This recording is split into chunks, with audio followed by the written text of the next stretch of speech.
Hey guys, welcome back to A World Joe Traveled. Today we're going to talk through Switzerland, specifically the Jungfrau region. So this is chapter 1.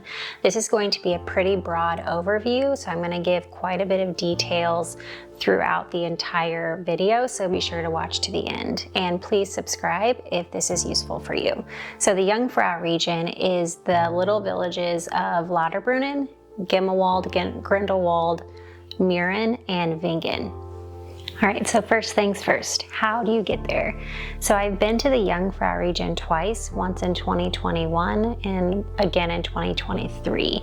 I also plan to go back in 2024 as well. So both times I've been there, I've flown in from Zurich or flown into Zurich, and then I've taken the train from the Zurich HB down to Interlaken Oost. From Interlaken Oost, you'll switch trains there and go to Lauterbrunnen, and Lauterbrunnen and Grindelwald are also hubs for that Jungfrau region. So if you're going to Grindelwald, you're going to want to get off and get on the train for Grindelwald at Interlaken Oost. All right, so next up, we're going to talk through where to stay in the Jungfrau region. First of all, if you find this information useful, please subscribe. It helps us out here quite a bit. All right, so there are multiple options in which to stay in this region. You can go camping, so whether that's bringing a tent or renting a small cabin. The cabins down there or in Lauterbrunnen do not have bathrooms or showers. You'll have to go to a central place to use those. That is an option. You can also, if you have rented a van or RV type vehicle, you can stay in one of those down there, but then they also have really expensive accommodations as well. And then there's just like kind of that middle range as well as Airbnbs. So I have always stayed in just a middle range hotel while I'm there. I really just want a comfortable bed, a nice hot shower, and to feel safe while I'm sleeping. And that's good enough for me. So that's what I've always chosen to do and have been really happy with the places that I've stayed. Next, I'm going to talk you through which town to stay in. And I say this because if you're traveling with a lot of luggage or children, then you're going to want to stay in a location, or I generally will like to stay in a location that is easy to navigate or easy to get in and out of. More of that central location. And the way that the Jungfrau region is positioned, there are little towns and villages that are perched up on top of the Alps, and they're really, really cool to see, but they may not be the most ideal location to stay in if you're traveling with a lot of luggage and a lot of children. So first of all, there's Murren. So Murren is a beautiful little town. It's amazing to see. But one thing to note if you do decide to stay there is that the train that goes directly to Murren from, so you take a cable car up from Lauterbrunnen to Murren, and you get on a train there and you take that over. It's a little over, I think around a couple of miles to get there, but it closes at 9 p.m. So if you have a flight that arrives super late or you're delayed in some way and you're staying there, just know that you're gonna have to figure out another route to get there if the train has stopped running. All right, the next option of a little village outside of Lauterbrunnen to stay in would be Wengen. And I've written all this stuff down, so if I'm looking down, I'm just looking at my notes. So the trains from Lauterbrunnen to Wengen stop running at 10:30 p.m. So that's your last train, otherwise you're gonna have to walk. I don't think that there's even any buses that go up there. I think, if I remember right, it is a car-free town. So is Murren, and so is Gimmelwald. All right, if you're opting to stay in Gimmelwald, this is not Grindelwald. So Gimmelwald is this little, it's an adorable little village that's tucked in between the Alps, and I would highly recommend you going there and seeing it. But you actually have to get there via cable car from Murren. The last cable car that runs is currently at 11:45 p.m. But don't forget, if you have to go through Murren first, and that train stops running at 9 p.m. Right, so trains stop running to Lauterbrunnen around 10 p.m. from Interlaken Oost. And additionally, if you're staying in Grindelwald, if you're looking to stay there, trains stop running to that location around 10 p.m. as well. But there's also a bus that you can catch. I believe that one, the last one, is around 11. So be sure to check all of the train and bus schedules if you don't have another route of transportation, because you kind of are very limited by when they leave and when they don't leave. All right, the two locations that I have stayed in the Jungfrau region were Wengen and then also in Lauterbrunnen. I was really happy with both of those locations. They were very centrally located. They had good food at both of them. You could get to long, pretty walks, hikes, all of those types of things. So it's really easily accessible there as well. All right, so next I'm going to talk you guys through what to wear and what the weather was like when I was there. So I live in the Midwest in Missouri, and the weather here, I assumed that it would be different in Switzerland than it was in Missouri that I was used to, but the weather was actually pretty comparable, which I found kind of surprising. I thought it'd be much colder when I was there. So the first time that I went, it was in mid-October. So I was expecting in mid-October that it would be very, very cold. So I packed a lot of really cold things. It wasn't as cold as I thought it was going to be. I did end up wearing a heavy coat most of the time that I was there. I always wear hats just to cover up my hair, because I typically don't like to fix it when I'm out. And let's see, I had gloves. I did bring hot hands, but I never ended up using the hot hands. It was much colder at night than it was during the day, so just keep that in mind. And we did have a couple of snow showers while we were there. They were pretty light, nothing really heavy. All right, so the second time that I was in this region was in late September. So I realized that those two dates are pretty close together, but the weather was pretty different from late September even to mid-October. So in late September, I wore a light flannel most days. I did wear a stocking cap just because I like wearing them. And I wore leggings and then hiking boots most of the time, but I didn't wear my winter coat at all, except for when I was on Jungfrau Joch. And it was very cold up there. But otherwise, I just had on a light flannel, a t-shirt, and leggings, and that was fine. Even at night, it didn't get too cold, but we did wear heavier flannels at night than we did during the day. What to eat when you're in the Jungfrau region. So some of the best foods there that you need to try, and I've got my notes down here, so I'm gonna be looking down a little bit. Fondue. So fondue there is a little bit different than it is in the States.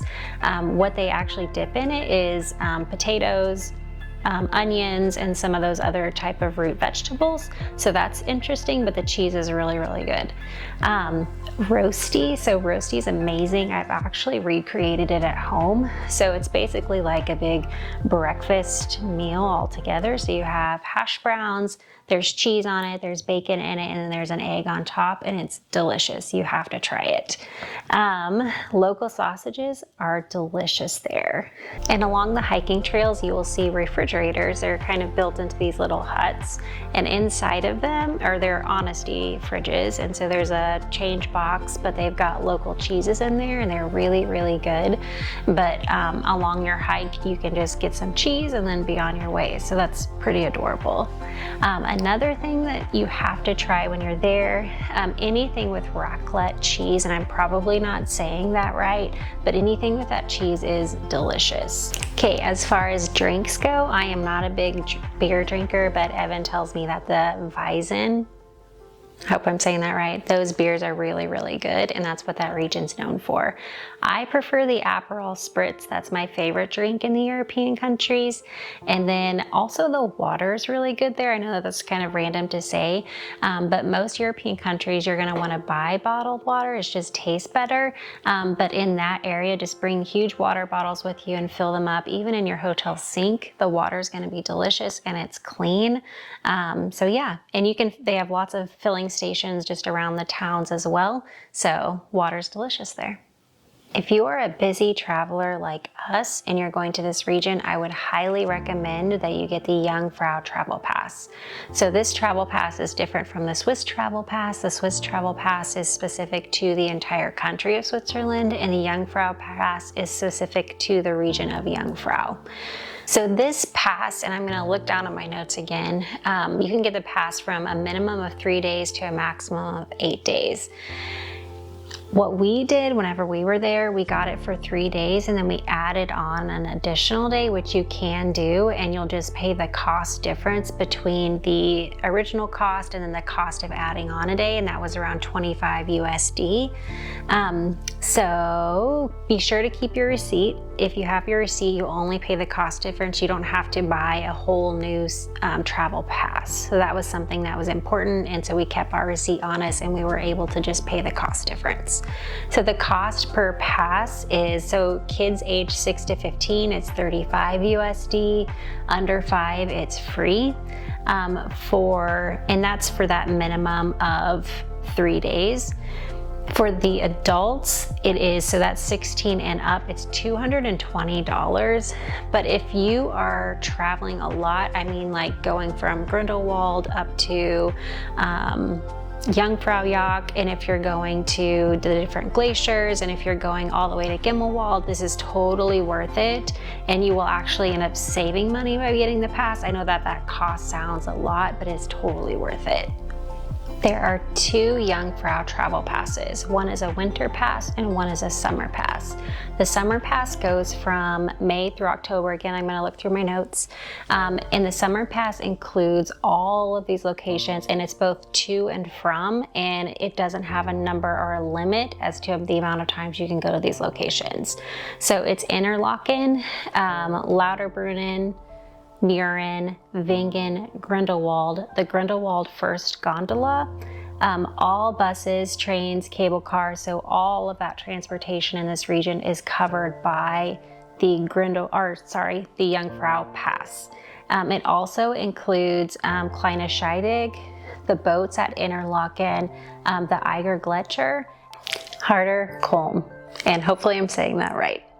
The other locations that are discounted with the Jungfrau Travel Pass are, and again, looking at my notes, the Gimmelwald cable car. So this is from Murren. That's discounted by 25%. The Jungfrau Yacht ticket, so you have to have a ticket in order to get up there. That's discounted as well by 25%.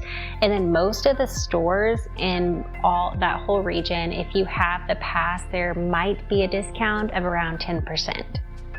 So if you're looking for a lot of outdoor activities, the Jungfrau region has it all, I guess I can say that.